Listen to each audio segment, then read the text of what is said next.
ડાકોર જાઓ તો અહીં દર્શન કરવાનું ન ભૂલતા, કારણ કે ભગવાન સૌથી પહેલા અહીંયા જ 3 મહિના રહ્યા હતા. ગુર્જર ગાથામાં આજે તમને બતાવું એવું ઘર જ્યાં રણછોડરાય ડાકોરના મંદિરમાં બિરાજમાન થતા પહેલા 3 મહિના રહ્યા છે. આ છે ભક્ત બોડાણાનું ઘર, જે રણછોડરાયને દ્વારકાથી ડાકોર લાવ્યા.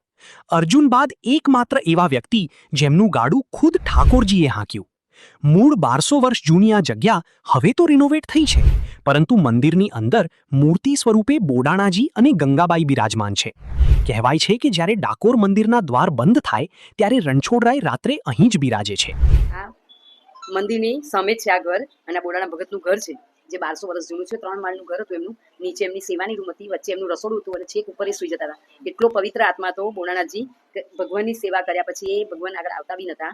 અને પાછલો રસ્તો 2 રસ્તો છે, આગળ દર્શનનો અને પાછળ પાછલા રસ્તેથી જ બધો વ્યવહાર કરતા હતા. અને એમના જેટલું પવિત્ર જીવન આજ દિવસ સુધી કોઈએ ગાળ્યું નથી.